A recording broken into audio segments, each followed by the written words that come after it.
За. За бүгдээрээ бэлнэ.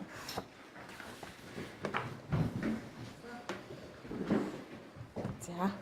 За эхлэхэд бэлэн болсон байна те бүгдээрээ. Дуун ажиллаж яах юм бэ? Шууд бэлэн байна. За би хэлж. За та бүхэндээ энэ өдрийн мэнд хүргье. Хүнэрх үндэсний комиссоос цаг үеийн нөхцөл байдалтай холбогдуулаад Норг Креатив Студи компани нэр бүхэн ажилтнуудыг цагдаагийн байгууллагаас хадгалсантай холбоотой дүгнэлтийг танилцуулахын хэвлэлийн байгууллага өнөөдөр 11 цаг зарласан. Ингээд манай Хүнэрх үндэсний комиссоос хийсэн дүгнэлтийг комиссийн гишүүн Нарантай гишүүн та бүхэнд танилцуулна. За. Та бүхэнд мэдээлэл өгөхийн өмнө Монгол Улсын Хүнэрхийн үндэсний комиссийн энэ гомдол мэдээллийн дагуу шалгалт хийх бүрэн эрхийн талаар бол бас нэгэнд асуулга тавьсан. Хүнэрхийн үндэсний комисс энэ асуудалд хяналт тавих бүрэн эрхтэй юу гэсэн асуулт тавигдсан. Тийм учраас Хүнэрхийн үндэсний комиссийн бүрэн эрхийг та бүхэнд бас танилцуулах зүйтэй баха. Тэр дүгнэлтийнхаа өмнө нэг тайлбарлая. Тэгэхээр Монгол Улсын Хүнэрхийн үндэсний комиссийн тухай хуулийн 22 дугаар зүйлийн 22-ын 2-т комисс мөрдөн шалгах ажиллагаа шүүхийн шатанд байгаа болон хянан шийдвэрлэгдсэн эрүү иргэн захиргаа зөрчлийн хэрэг маргааны талаарх гомдол мэдээллийг хүлээн авахгүй гэсэн ийм зохицуулалт байдаг. Гэхдээ Монгол Улсын Хүнэрхийн үндэсний комиссийн тухай хуулийн 2 заалтад тухайлбал Монгол Улсын Хүнэрхийн үндэсний комисс гэж нэгдүгürt ямар байгууллага, ямар асуудлаар гомдол мэдээллийг хүлээж авч шалгаж шийдвэрлэх вэ гэдэг бүрэн эрхийг тогтоосон 2 заалтад бол Монгол Улсын Хүнэрхийн үндэсний комиссийг Монгол Улсын үндсэн хууль, олон улсын гэрээгээр баталгаажуулсан хүний эрх хэрэгчлөөний хэрэгжилтэнд хяналт тавьдаг энэ эрх хэрэгчлөө зөрчигдсөн талаарх гомдол мэдээллийг хүлээж авч шалгаж шийдвэрлэх бүрэн эрхтэй байгууллага гэж тодорхойлсон байдаг. За энэ зүйлүүд нь бол Хүнэрхийн үндэсний комиссийн 3 дугаар зүйлийн 3-ын 1-ийн 1, 20 дугаар зүйлийн 20-ын 1-р заалтуудад бол ийм агуулгатай заалт байгаа. Тэгэхээр Хүнэрхийн үндэсний комисс ялангуяа эрүүгийн хэрэгтэй холбогдсон этгээдүүд гин буруутай эсэх, зүйчлэл зөв эсэх, хэрэг маргааны үндсэн асуудлаар бол дүгнэлт гаргахгүй. Энэ бол цагдаагийн байгууллага мөрдөн шалгаж, прокурорын байгууллага хяналт тавьж шүүх шийдвэр гаргах асуудлаа. Гисэн хэдий боловч эрүү шүүлт хэрцгий хүнлэг бус харьцаанаас ангид байх, халдашгүй чөлөөтэй байх, хэрэгээ шударгаар шийдвэрлүүлэх гэсэн 3 эрх бол Монгол Улсын үндсэн хууль олон улсын гэрээгээр баталгаажсан хүний эрхийн хэм хэмжээний бас маш том, маш чухал суурь бүрэлдэхүүн хэсэг байдаг. Тийм учраас өнгөрсөн хугацаанд Хүнэрхийн үндэсний комисс 25 жил үйл ажиллагаа явуулсан хугацаанд бол прокурорын байгууллагатай зэрэгцэж эрүү шүүлт хэрцгий хүнлэг бус харьцаа, хүний нэр төрийг доромжилсан харьцаа, халдшгүй чөлөөтэй байх эрх, хэрэгээ шударгаар шүүлгэх эрх, ял идлүүлэх ажиллагаанд бол тухайн асуудалд шууд оролцохгүй боловч хэрэг маргааны хянан шийдвэрлэх, эрүүгийн хэргийг хянан шийдвэрлэх тухай хууль болон холбогдох бусад хууль тогтоомжийн дагуу явж байгаа арга хэмжээнд үйл ажиллагаанд шууд оролцохгүй боловч хөндлөнгийн зэрэгцээ хяналтыг явуулж ирсэн ийм практик Монгол Улсын эрх зүйн тогтолцоонд тогтсон болохыг бол тайлбарлах нь зүйтэй. Ингээд Норг Креатив Студи компани 8 ажилтнанд холбогдох асуудлаар гаргасан Хүнэрхийн үндэсний комиссийн дүгнэлтийг та бүхэн танилцуулъя.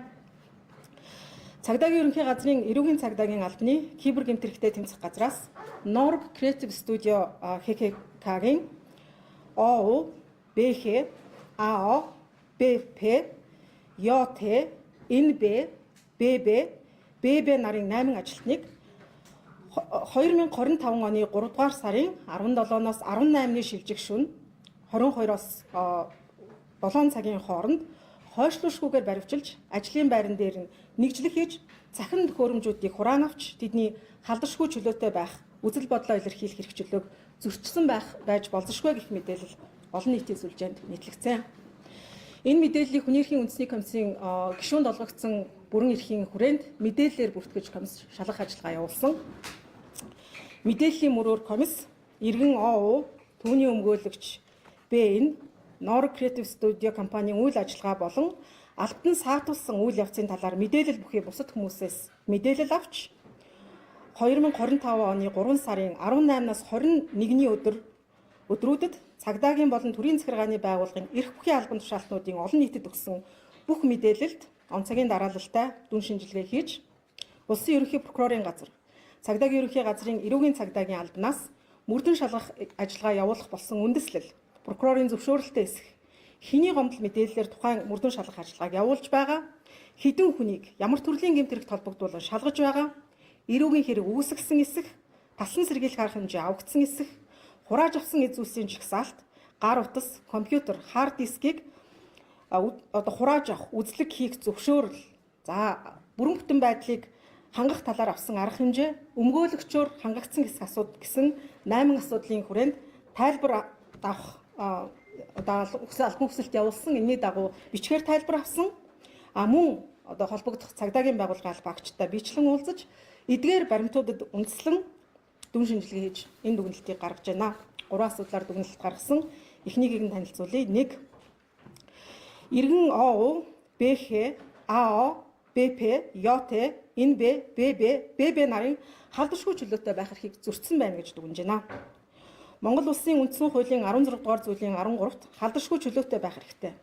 Хуульд заасан үндэслэл журмаас гадуур дур мэдэн хэнийг ч нэгжих, баривчлах, хорих, мөрдөн өшгөх, эрхчлөөг нь хязгаарлахыг хориглоно. Хүнд ч болов эрүүшүүл тулгаж, хүнлэг бус хэрцгий хандаж, хүний нэр төрийг доромжилж болохгүй. Баривчлагдсан шалтгаан үндэслэлийг баривчлагдсан хүн, түүний гэр бүлийнхэн, өмгөөлөгчт нь хууль заасан хугацаанд мэдэгдэнэ гэж заасан. Энэ эрхийг эрүүгийн хэргийг хянан шийдвэрлэх тухай хуулийн 31-ийн 6 дугаар зүйлийн 1 дэх хэсэгт мөрдөгч сэжигтнийг баривчлах үед түүнийг ямар гэмт хэрэгт холбогдуулан баривчилж байгаа талаар мэдэгдэж, энэ хуулийн 1-ийн 6 дугаар зүйлийн 3 дахь хэсэгт заасан эрхийг сануулна гэж хуульчилсан. Энэ эрхийг хангаагүй хойшлуулшгүй ажиллагаа явуулах үндслэл ойлгомжгүй ямар хэрэгт холбогдуулан саатуулсан талаарх мэдээлэл зөрүүтэй байна гэж Хүний эрхийн үндэсний комисс цугларсан баримтууд илтгэж байна. Цагдаагийн ерөнхий газрын эрүүгийн цагдаагийн албанаас 2025 оны 3 дугаар сарын 20-ны өдрийн 11/40/9-р албан бичгээр цагдаагийн ерөнхий газрын эрүүгийн цагдаагийн албаны кибер гэмт хэрэгтээ тэмцэх газарт 3 сарын 17-ны өдөр иргэн энэ оогийн фейсбુક хаягнаас Ноор гэх фейсбુક пэйж хуудаснаас дандаа худал мэдээлэл оруулах юм а. Худал мэдээлэлээс болж хүмүүс амиа оролдлого хийлээ штэ гэсэн утга бүхий мэдээлэл ирүүлсэнийг гэмт хэргийн бүртгэлд оруулж хойшлуулшгүй ажиллагаа хийсэн гэх тайлбар өгсөн. Мөн иргэн ОУ өмгөөлөгч НБ-гийн утасны НБ-гийн 9978 бүхий утасны дугаарт 3 сарын 18-ны өглөөний 4 цаг 55 минутанд эрүүгийн цагдаагийн албаны кибер гэмт хэрэгтэй тэмцэх газрын мөрдөгчийн 86 дугаараас эрүүгийн хуулийн 19-ийн 9-ийн 1 улс үндэсний эв нэгдэлтэй холбоотой заалтаар баривчлах зөвшөөрөл хүсэж байгаа юм байна. Тогтоол дээр зурснаас баривчлах ажиллагаа эхэлнэ гинэ. Яах уу байна гэх мессежийг илгээсэн нь Хүний эрхийн үндэсний комиссд баримтаар ирсэн. Мөн тухайн иргэний 2 нь өмнө эрүүгийн хуулийн 14-р зүйл 8 иргэний 2 нь эрүүгийн хуулийн 14-р зүйлийн 1 дэх хэсэгт зааснаар 2024 оны 9-р сарын 26-ны өдрийн дугаарыг хэлхээ хойшлуулъя. Хэрэг бүртгэлийн хэрэг эрүүгийн хуулийн 20-17 дугаар зүйл мөрөгтэй тоглоом зохион байгуулах хэрэгүүдэд хэрэг бүртгэлийн хэрэг шалгагдаж байгаа. Гэхдээ энэ нь хойшлуулшгүй ажиллагаатай шууд хамааралгүй байна.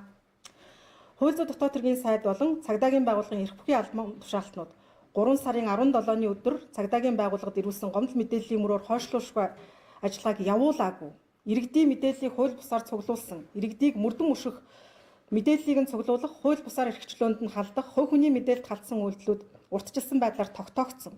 Цахим мөрөгтэй тоглоом зохион байгуулж, амиа хорлоход хүргэсэн гэмтрийг шалгагдаж байгаа гэх албаны байр суурийг илэрхийлж, олон нийтэд өгсөн мэдээлэл нь дээрх эрүүгийн цагдаагийн албанаас ирүүлсэн албан бичиг, иргэн ОУ, түүний өмгөөлөгч нарын тайлбар бусад холбогдох баримтуудаас зөрүүтэй байна.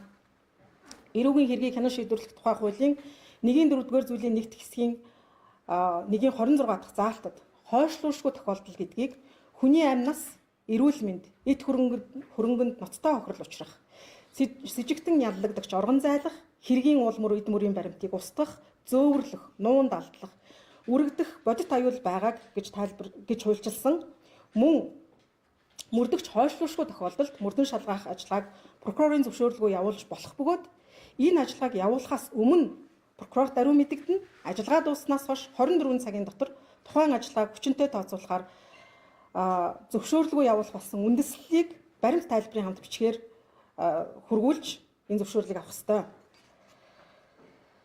Тэгэхээр прокурорын зөвшөөрлгүйгээр мөрдөн шалгах ажиллагаа явуулахыг зөвшөөрсөн хэдий ч энэ зөвшөөрлийг зөвхөн онцгой тохиолдолд маш тодорхой үндэслэл хүрээ хязгаарт явуулах ёстой.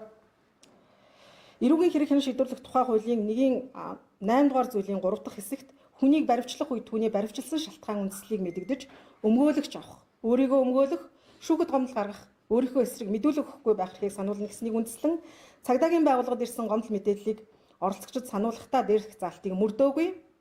Цагдаагийн ерөнхий газрын эрүүгийн цагдаагийн албаны кибер гэмтэрхтэй тэмцэх газраас Nor Creative Studio компани 8 ажилтныг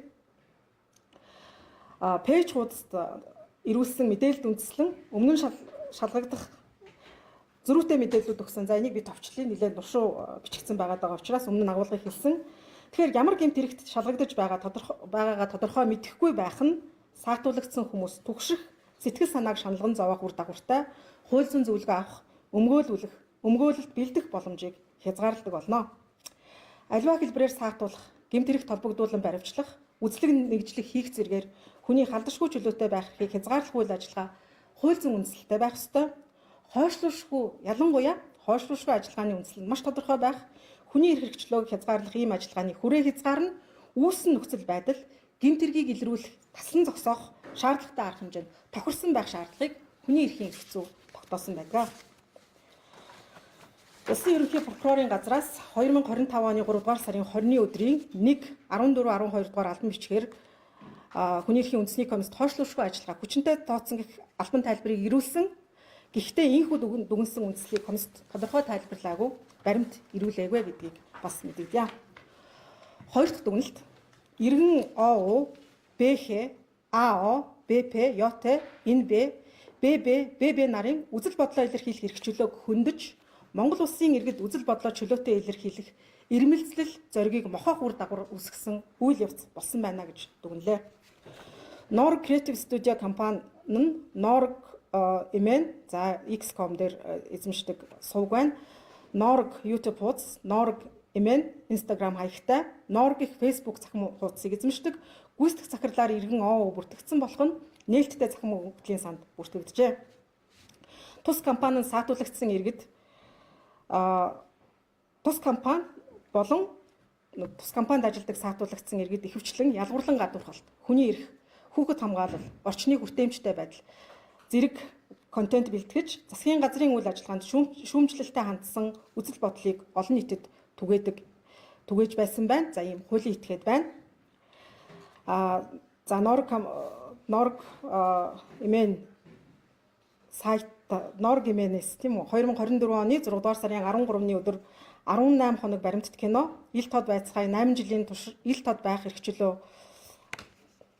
ил тод байсан эрх баригчтай баярлалаа гэх гарчигтай контент 25 оны 2 дугаар сарын 7-ны өдөр угаартаж насарсан иргэдийн талаар бидэнд уучлалт гуйж хариуцлага хүлээдэг түр хэрэгтэй ёс зүйн хариуцлага хүлээх зориг Монгол төрд байсангүй агуулгатай мэдээллийг бэлтгэж нийт цахим сүлжээнд байршуулсан байна. За мөн Norg Emen сайтыг үүсгэн байгуулагч ОО сэтгүүлч бүргэвтэй 25 оны 3 дугаар сарын 12-ны өдөр хийсэн ярилцлаганд нэгэн баримтат киноны тухай ярьсан бөгөөд удахгүй нээлттэй хийнэ гэж мэдгцээ. Үзэл бодолтой байх, үзэл бодлоо илэрхийлэх эрх чөлөө бол ардчилсан улсын тулгын чулуу. Монгол улсын үндсэн хуулийн 16 дугаар зүйлийн 16, иргэний улс төрийн эрхийн пактын 18, 19 дугаар зүйлүүдээр баталгаажсан эрх чөлөө юм а. Чөлөөтэй ямар нэг хууль бус, дур зоргын шинжтэй цензур, хязгаарлалт, дарамтаас ангид үзэл бодлоо илэрхийлэх, ялангуяа төрийн эрх мэдлийг хэрэгжүүлж байгаа улс төрийн нам, байгууллага албан тушаалтны талаар үзэл бодлоо илэрхийлэх, шүүмжлэх эрх чөлөөг хүний эрхийн эрх зүй онцгойлон хамгаалсан байдаг. 3 дугаар дүгнэлт. Төрийн эрх бүхий байгууллагууд болсон үйл явдлын талаар мэдээлэхдээ олон нийтийн мэдээлэл авах эрхийг хангаагүй гэж дүгнэлээ. Мэдээлэл авах эрх нь үзэл бодлоо илэрхийлэх, төрийн үйл хэрэгт оролцох эрхийн суурь нөхцөл, Монгол Улсын үндсэн хуулийн 16 дугаар зүйлийн 16, иргэний улс төрийн эрхийн фактын 18, 19 дугаар зүйлээр баталгаажсан хүний эрх болно. Харин Норг Креатив студийн 8 ажилтнанд холбогдох хойшлуулшгүй ажиллагааны талаар ямар үндслээр явуулсан үрдэн шалгах ажиллагаа хуулийн дагуу явагдсан хэсэг талаар эрх бүхий байгууллагуудын, хууль сахиулах байгууллага, төрийн захиргааны байгууллагуудын албан тушаалтнаас өгсөн мэдүүлэл зөрүүтэй тодорхойгүй байдал нь олон нийтэд эргэлзээ төрүүлж ойлгомжгүй нөхцөл байдлыг үүсгэсэн. Бодтой, тодорхой, салаа утгагүй мэдээлэл авах нь бол Монгол Улсын иргэдийн үндсэн эрх юм аа. За ингээд хүний эрхийн үндэсний комиссийн дүгнэлтийг та бүхэн танилцуулж дууслаа. Та бүхэнд мөн одоо энэний дараа үргэлжлүүлэн бас одоо нэмж хэлэх 2 мэдээлэл байна. Нэгдүгээрт нь хүний эрхийн үндэсний комиссийн дэргэд хүний эрхийг хамгаалагчийн эрх зүйн байдлын тухай хуульд заасны дагуу хүний эрхийн хамгаалагчийн хороо үйл ажиллагаагаа явуулдаг. За энэ хороо бол хүний эрхийг хамгаалагч гэж хэн болохыг тогтоох, тэгээ хүний эрхийг хамгаалагч байсан мөн эсхийг тогтоох. За хүний эрхийг эрсдэлд орсон хүний эрхийг хамгаалагчийг хамгаалах үйл ажиллагаа явуулдаг. Тэгэхээр иргэн ООУ болон Норг Креатив студио компани хүний эрхийн хороонд албан ёсоор хүсэлт гаргасан байгаа. Хүний эрхийг хамгаалагч хэсгээ тогтоолуулах, хамгаалалтын арга хэмжээ авуулах. За энэ процесс бол хүний эрхийн үндэсний комиссээр үргэлжилж байна. Хамгаалах арга хэмжээ авж байгаа авагдсан эхний байдлаар. За тэгэхээр энэ талаар бол энэ бол одоо энэ асуудлыг эрхэлсэн гишүүний бүрэн эрх, хүний эрхийг хамгаалагчийн хорооны бүрэн эрхийн асуудал учраас та бүхэнд энэ хэмжээний мэдээллийг өгнө.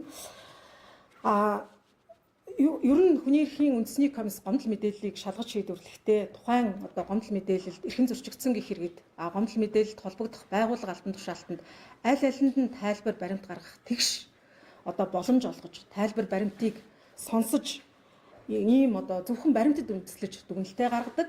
Ялангуяа хүний эрхийн үндэсний комисс шууд оролцдог эрүүгийн хэргийг хянан шийдвэрлэх ажиллагааны талаар эрүүгийн хэргийг хянан шийдвэрлэх ажиллагаатай холбоотой хүний эрхчлөө зөрчигдсөн гэх асуудлыг бодтой шалгаж тогтооход бол тодорхой хугацаа ордгоо.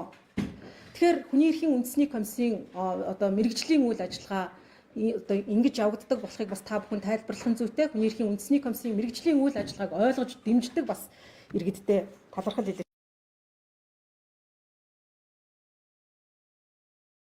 Нийгэмд үүссэн нөхцөл байдал олонний анхаарлыг татсан. Ялангуяа энэ дээр хүний эрхийн үндэсний комисс бол шуурхай одоо дүгнэлт баримт танилцуулах нь бол Монгол Улсын шударга ёсны тогтолцоог одоо тогтолцоонд бэхжүүлэхэд чухал ач холбогдолтой гэж үзсэн учраас шуурхай гормоор яралтай шийдвэрлсэн. Ер нь бол хүний эрхийн үндэсний комисс дээр бол гомдол мэдээллийг 30 хоногийн дотор шийдвэрлэдэг. Сардаа комисс 150 гомдол мэдээлэл болыг шалгах ажиллагаа давхар явагдаж байдаг. Тэгэхээр бусад хүмүүс бас энэ талаар тайлбарлах зүйтэй байх. Тэгэхээр зарим тохиолдолд бол энийг бас онцгой одоо байдлаар шийдвэрлсэн гэдгийг та бүхэнд бас тайлбарлах зүйтэй байхаа. За ингээд миний өгөх мэдээлэл дуслаа. Та бүхний асуултанд хариулъя.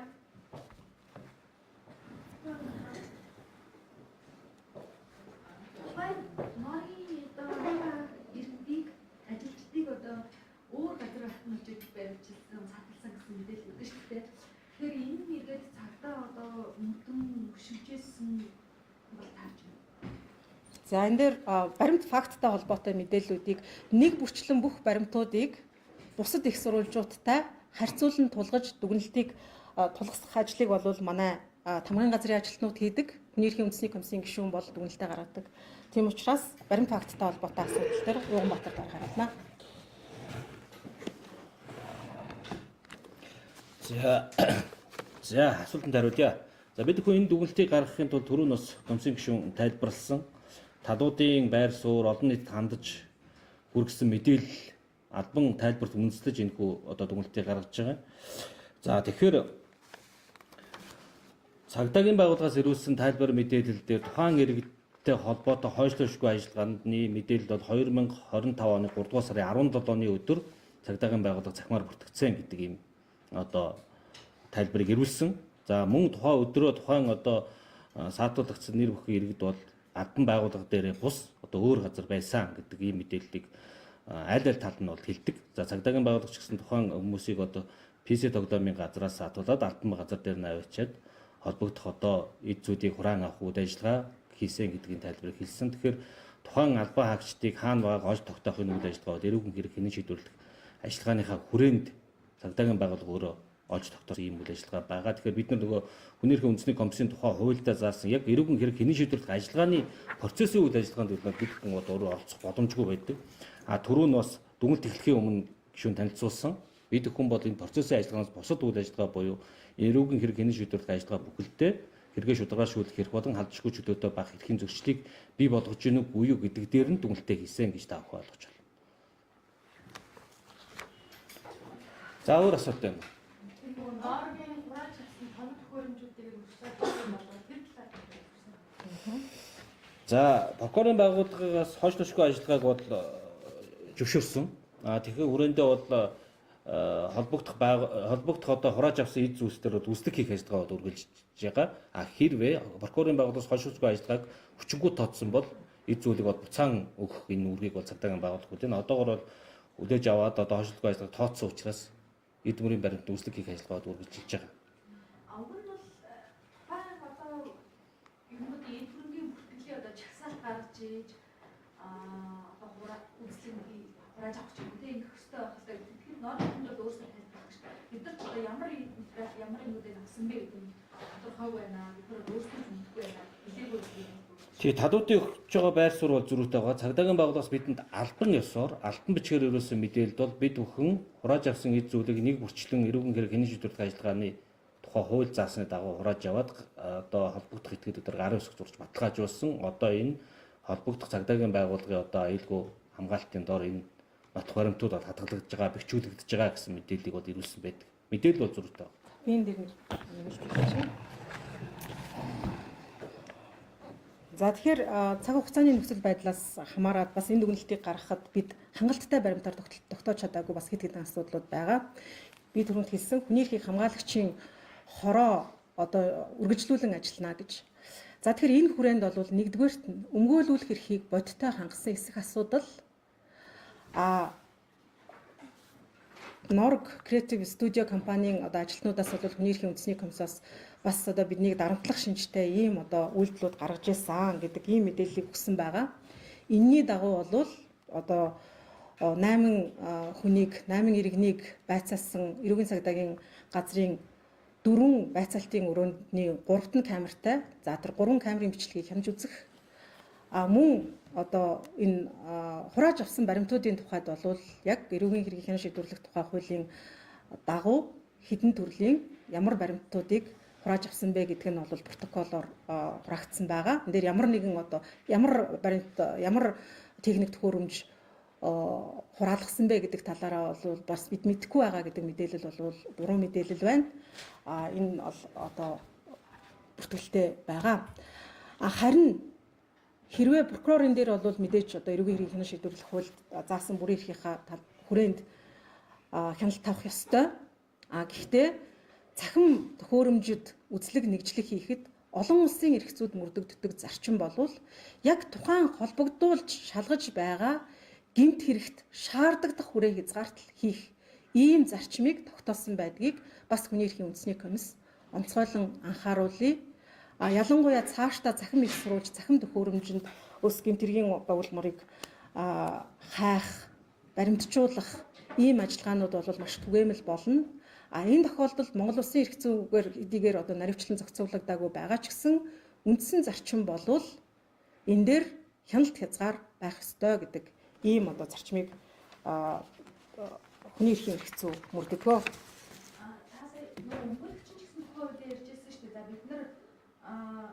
Өмгөөлүүлэх эрхийг нь хамруулахгүйгээр өмгөөлөгч бүгдээ одоо ийм мэдүүлгийг авсан байна. Гэхдээ одоо цагдаагийн албаагч бол тухайн одоо өөрөө туслах нь камертай чиний гэдэг байдлаар хандсан гэдэг чинь. Тэгээд энэ дээр хичнээн хүн байгаад байгаа юм лөө. Энэ эрх нь өмгөөлүүлэх одоо эрх бол хязгаарлагдсан байна гэж хараад байна. За фактын талаар ямар баримт Батар дарга.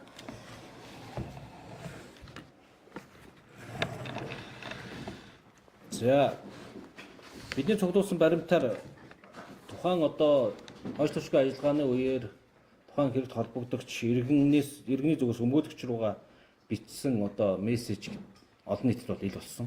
За энэ хүрээндээ бол тухайн өмгөөлөгч бол хууль зүйн тусалцаа үзүүлэхээр тухайн иргэнтэй хамт одоо цагдаагийн байгууллагаар очсон энэ хууль факт бол тодорхой байгаа. За мөн эрүүгийн цагдаагийн албанаас ирүүлсэн мэдээлэл дээр болохоор нэр бүхийн 8 иргэнээс өмгөөлөгч хууль зүйн тусалцаа авах эрхээр нь одоо хангаж ажилласан гэдэг мэдээллийг бол бидэнд албан ёсны байр суурьаар бол илэрхийлдэг. За нэр бүхий зарим иргэний зүгээс хууль зүйн тусалцаа авах эрхээ хангуулах үүднээс бол мэдүүлэг өгөх боломжгүй гэдэг байдлаар одоо цагдаагийн байгууллагаар очиод тэгээд явсан байдаг. Хоёр иргэний зүгээс бид бол өмгөөлөгчгүйгээр бол мэдүүлэг өгөх боломжтой гэж зөвшөөрөөд мэдүүлгээ өгсөн гэдэг энэ төсөл байдал бол тогтоогдож байгаа. За. Сонгуультай холбоотой баримтуудыг хураасан гэдэг. Тэн дээр одоо хүмүүс бодохдоо очихгүй гэсэн боломж байгаа. За. Эрүүгийн хэрэг хэний шийдвэр тухай хуульд бол нотлох баримтыг хадгалах, бэхжүүлэх, устгахаас сэргийлэх энэ одоо ажлыг бол тухайн цагдаагийн байгууллага мөрдөх байгууллагаараа хариуцдаг. Тэгэхээр одоо хурааж авсан эд зүйлсийн одоо бүртгэлжүүлээд дотор нь одоо ямар файл байсан, тухайн одоо эд зүйлийг одоо бүртгэсэн бүртгэлүүдээр одоо баталгаажуулаад энэний аюулгүй байдлыг цагдаагийн байгууллага хангах ёстой. Бид бүхэн цагдаагийн байгууллага хүргүүлсэн албан бичгээр мөн одоо энэ аюулгүй байдлыг хэрхэн хангаж байгаа хэсэг талаарх бол тайлбар мэдээлэл гаргуулсан авсан. Хууль засны дагуу бол хадгалт хамгаалтын ажиллагаа хэвийн байгаа гэдэг мэдээлэл өгсөн. За басна. За тэгэхээр энэс цаашаага ганцаарчилж яриа авах одоо өсөлттэй байгаа хэвлэл мэдээллийн байгууллага манай Нацаг Эрдэнэ хандаад хамгийн газрын хүрээнд зохион байгуулна.